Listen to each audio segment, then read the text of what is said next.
Okay, Darren, moving on to the second activity within week one, where the focus is dribbling and ball control. We're now moving into the individual activity, where we're going to focus on improving individual players' dribbling skills.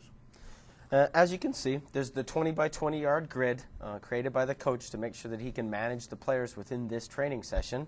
And you will also see that within the grid, the coach has created an exciting, fun environment. You know, it's Soccer Island, and within there's a 5 by 5 yard fun house in one corner that the coach can use to manipulate the drill itself and keep kids smiling and training. Brilliant. And as you can see, each player has a ball, very important to try to keep players to have a ball on their own. We don't like to see lines, we don't like to see cues waiting to get involved. These players at this age group need to be totally energized and constantly being motivated, and the best way to do that is to give them a ball. As Darren said, it's a 20 by 20 yard soccer island with a 5 by 5 yard corner grid. The idea is, Darren, that the players will dribble around the soccer island, listening to the commands of the coach, depending on what that will be. The coach may give a number and say, for number 1, players will roll the ball with the bottom of their feet, or touch the top of the ball, or move the ball in between their feet. If the coach then says, fly, the players would then fly into the funhouse, which is the corner 5 by 5 yard area, as you just saw. So it's getting players to move around the area. They're keeping an eye on what's going on, and they're being aware of the space they're in. No, exactly. And, you know, the players themselves will figure out a way to manipulate the balls individually as they develop. So it's so important at these ages that you create an exciting environment for them to go ahead and train. You want to give them the pieces of technique, but you also want to give them the opportunity to express themselves personally, and that's the whole idea behind the Funhouse. Make it fun and exciting.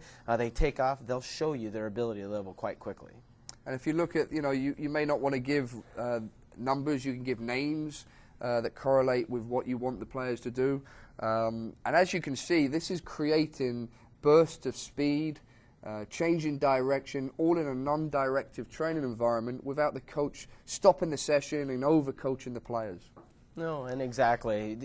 Again, exciting, fun at these ages. Make sure that the movements and the technical things that you ask for out of the players are of their ability level. Key coaching points, you know, keep your head up so that you can head into space without running into another player.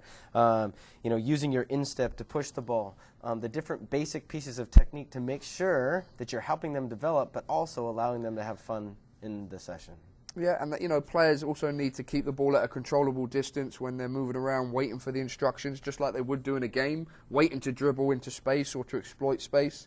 You know, and I think it's so important that they use different parts of their feet as well. So encourage using not only different parts of their feet, the top, the center, you know, the bottom, all the different parts of the foot so they can manipulate the ball, but also using both feet, Darren.